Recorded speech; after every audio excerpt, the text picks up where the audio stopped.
आज की क्लास में होंगे 3 कॉन्सेप्ट, छोटे, स्वीट, सिंपल से कॉन्सेप्ट। लेकिन अगर छूटे ये वाले कॉन्सेप्ट आपकी जर्नी में, आपकी लर्निंग जर्नी में, तो फिर थोड़ी लंबी चलेगी जर्नी, क्योंकि सीखना तो इनको आपको पड़ेगा ही। क्लास को शुरू करते हैं। आप देख रहे हैं संरीति इंग्लिश एकेडमी। मैं हूं प्रीति मैम। सब्सक्राइब करके बेल नोटिफिकेशन ऑन कर दीजिएगा। और चलिए अब क्लास को शुरू करते हैं, जहां पर 3 ऐसे कॉन्सेप्ट पढ़ाऊंगी जो काफी इस्तेमाल आते हैं। सबसे पहले ये ना सिर्फ शब्द नहीं है, ये कॉन्सेप्ट है, ठीक है। क्यों इनको कॉन्सेप्ट कह रही हूं? क्योंकि ये ना बहुत काम आएंगे। आप जब भी चाहे आप टेंसेस बनाओ, चाहे आप नॉर्मल से वाक्य बनाओ, चाहे आप पास्ट के बारे में कभी भी बात करो, आपको इनसे मुलाकात करनी ही पड़ेगी।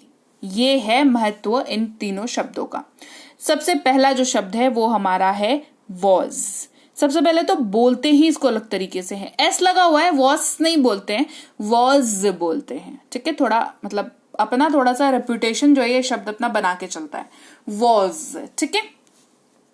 ये ना 2 तरीके से आपको इस्तेमाल होता हुआ दिखेगा। एक तो नॉर्मल सिंपल स्वीट से वाक्यों में, जहां पर आप वाक्य के अंत में आप यूज कर रहे हो था, थे, थी। जैसे मैं जा रहा था, वह आ रही थी, वो खा रहा था, है ना। इस तरीके से आप जब भी यूज करते हो था, थे, थी का, तो आप लोग कहाँ रह गए थे, इस तरीके से आप जब भी यूज करते हैं, एक्चुअली आपके साथ इसका यूज नहीं होगा, है ना। आप वॉज का यूज जो है था, थे, थी के जगह पे तो करेंगे। ये कहने का मतलब यही है कि आप था, थे, थी जिस भी वाक्य में यूज कर रहे हैं वहां पर वॉज का तो यूज करेंगे, लेकिन एक चीज का ध्यान रखते हुए, और ध्यान रखना है रूल का। रूल ये तीनों शब्द अपने साथ लेकर के चलते हैं। रूल क्या है? तीनों का अलग अलग है, तो अलग अलग से इस्तेमाल करना पड़ेगा, अलग अलग से याद करना पड़ेगा, ठीक है। वॉज का रूल है बहुत simple, I, he, she, it और किसी भी नाम के साथ ये यूज होता है। यानी कि आपको अगर चेक करना है कि ट्रांसलेशन आप सही बना रहे हो कि नहीं बना रहे हो, तो आप ये चेक करना कि आपके वाक्य की शुरुआत जो हो रही है वो I was, he was, she was, it was, नाम ले लो कोई सा भी, रोहन वॉज, रीमा वॉज, ऐसे हो रही है। अगर हो रही है तो वाक्य सही बन रहा है, यानी कि आप वॉज जो है वो सही लगा रहे हो, कुछ गड़बड़ नहीं है, कुछ गलत नहीं है। ये बात हो गई ऐसे वाक्यों की जिसके अंत में था, थे, थी आपको दिखता है, मोस्टली था या थी दिखता है। अब ऐसे वाक्य होते हैं जिनके अंत में आपको रहा था, रही थी ये भी दिखता है, राइट। मैं जा रहा था, वो सो रही थी, हम खा रहे, वो खा रही थी, इस तरीके से, ठीक है। तो वहां पर भी वॉज का यूज होता है, लेकिन अगेन वॉज अपना रूल अपने साथ लेके चलता है। वॉज चाहे वो था, थे, थी वाले वाक्य में यूज हो रहा हो या रहा था, रही थी वाले वाक्य में यूज हो रहा हो, रूल जो है उसका सेम रहेगा। यानी कि again I was, he was, she was, it was और किसी भी नाम के साथ वॉज अगर लग रहा है तो आप सही बना रहे हो वाक्य को। मैं एक लेखक था, एग्जाम्पल देखो, आई वॉज अ राइटर। वह खेल रही थी, शी वॉज प्लेइंग। यह उसका था, इट वॉज हर्स। आशी सो रही थी, आशी वॉज स्लीपिंग। वह एक खिलाड़ी था, ही वॉज अ प्लेयर। दिख रहा है वाक्य की शुरुआत I was, she was, it was, name was और ही वॉज से हो रही है। मतलब ये सारे वॉज के कॉन्सेप्ट से वाक्य ट्रांसलेट हुए हैं और सही ट्रांसलेट हुए हैं, क्योंकि सब्जेक्ट हमने चेक कर लिया। वाक्य हिंदी वाक्य का अंत था, थी, रहा था, रही थी, और इंग्लिश वाक्य की शुरुआत थी I was, he was, it was, she was, कोई भी नाम वॉज, ठीक है। अगले शब्द की बात करते हैं, जो कि इसी कॉन्सेप्ट, जो पहला कॉन्सेप्ट पढ़ाया वो कुछ हद तक अधूरा रह जाता है, कुछ सब्जेक्ट के साथ वो पूरा नहीं होता है। उस अधूरेपन को पूरा करने के लिए ये शब्द आता है। यानी कि हमने देखा was I, you, I, he, she, it और किसी भी नाम के साथ इस्तेमाल हो रहा है, पर सब्जेक्ट बस इतने से तो है नहीं हमारे पास। हमारे पास यू है, वी है, दे है, इनका क्या करना है? इनके साथ आपको वर का यूज करना है। कॉन्सेप्ट में कुछ ज्यादा फर्क नहीं है वॉज और वर के, फर्क सिर्फ और सिर्फ इनके रूल और इनके एप्लीकेशन का है। ये एप्लीकेशन ही रिजल्ट करता है आपको अंग्रेजी बुलवाने में। सो वर्ड याद कर लिया, रूल याद कर लिया, पर मैम हमें ना यूज करना नहीं आता, क्या कर लिया फिर? क्यों किया फिर वर्ड याद? मत करो ना फिर, इससे अच्छा है ना। तो वर्ड्स याद करो, रूल्स याद करो, ये तो स्टेप्स हैं ही, पर सबसे इंपॉर्टेंट स्टेप है उसका एप्लीकेशन, उसको तो करो, है ना। तो ये वही वाला एप्लीकेशन वाला प्रोसेस है। वर जो है आपको ऐसे वाक्यों में यूज करना है जिसके अंत में थे या रहे थे यूज कर रहे हो, ठीक है। और इसका एप्लीकेशन क्या है, रूल्स क्या है इसके, यू, वी और दे के साथ ये यूज हो जाता है। तुम खेल रहे थे, यू वर प्लेइंग। तो आप एक अभिनेता थे, यू वर एन एक्टर। हम व्यापारी थे, वी वर बिजनेसमैन। हम उनकी मदद कर रहे थे, वी वर हेल्पिंग देम। वे यहां थे, दे वर हियर, दे वर हियर। वाक्य का अंत हो रहा है हिंदी वाले के थे या रहे थे से।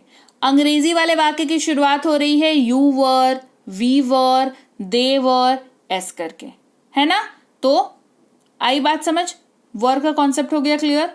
और सबसे बढ़िया और जरूरी बात क्या, दोनों ही शब्द पास्ट में यूज हो रहे हैं, राइट।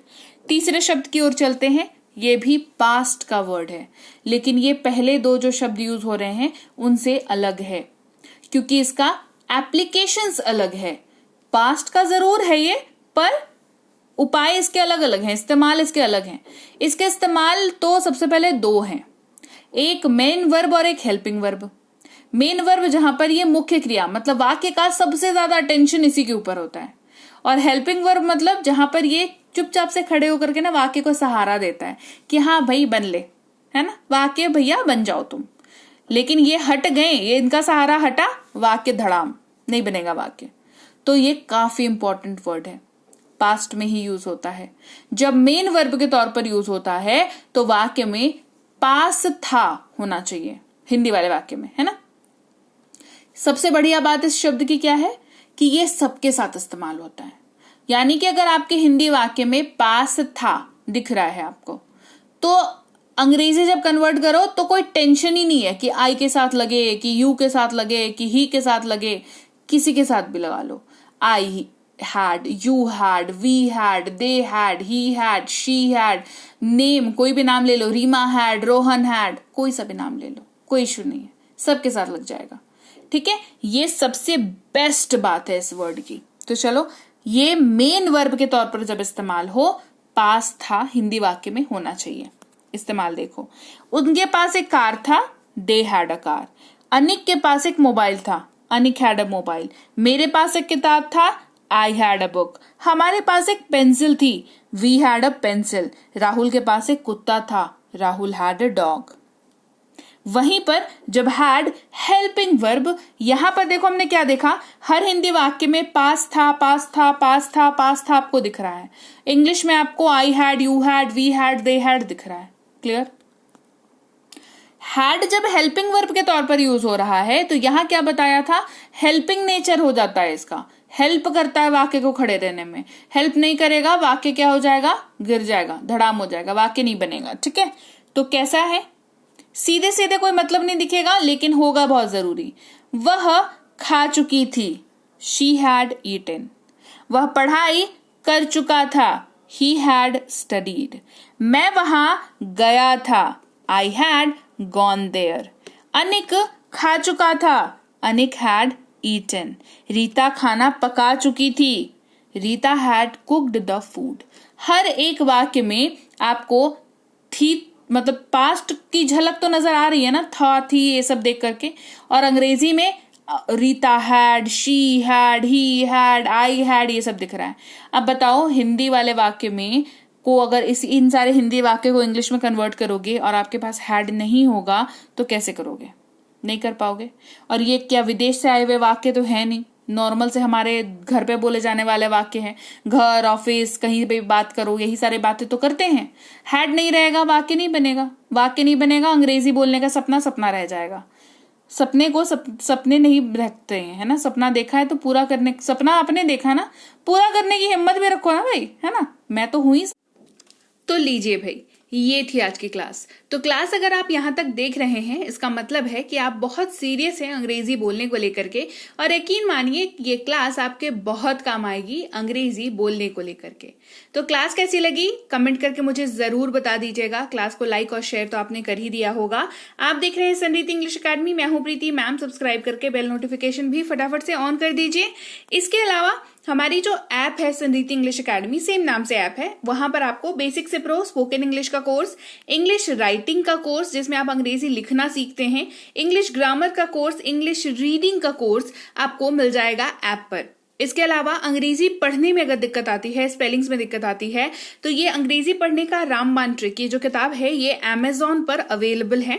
आप सिंपली इस बुक का टाइटल यहां से देख करके आप अमेजॉन पे सर्च करके इस बुक को अपने घर पर कैश ऑन डिलीवरी के साथ भी मंगवा सकते हैं। इसके अलावा अगर आपको ई बुक्स की जरूरत है, तो चाहे वो वर्ड मीनिंग की ई बुक हो, टेंसेस की हो, आपके स्पोकन इंग्लिश की हो, ग्रामर की हो, या मिनी स्पोकन इंग्लिश स्ट्रक्चर्स की हो, जो कि क्विक रिवीजन का आपको मौका देती है, क्विक समझने का आपको मौका देती है, ये सारी की सारी ई बुक्स जो है हमारी ऐप पर अवेलेबल है। ऐप में जाकर के आप इनको इजीली वहां पर ले सकते हैं। इसके अलावा हमारी क्लास, हमारी पेड क्लास या किसी भी तरीके की अंग्रेजी को लेकर के समस्या अगर आपको आ रही है, तो इस नंबर पर व्हाट्सएप मैसेज करके आप हमारे साथ संपर्क कर सकते हैं, हमारे ग्रुप में जुड़ सकते हैं। और इस किताब को मंगवाने के लिए भी आप सिंपली इस नंबर पर व्हाट्सएप मैसेज करके भी इस किताब को अपने पास मंगवा सकते हैं। और हमारा ऐप कुछ ऐसा दिखता है गूगल प्ले स्टोर पर, वहां पे आपको यहाँ पर इंस्टॉल कर लेना है आपको अपने मोबाइल पर। इसके अलावा व्हाट्सएप का ग्रुप हमारा जरूर ज्वाइन करके रखें, रोज की फ्री क्लासेस आपको मिल जाती हैं। टेलीग्राम का चैनल हमारा जरूर ज्वाइन करके रखें, वहां पर भी आपको क्लासेस मिल जाती हैं, कुछ इंपॉर्टेंट अनाउंसमेंट होता है वो भी आपको पता चल जाता है, और ऐसे आप जो है अंग्रेजी के संपर्क में बने रहते हैं। तो thank you so much for watching आज की क्लास को। मैं आपसे मिलूंगी आपकी अगली क्लास में। Till then thank you so much for watching. Stay tuned to Sanriti English.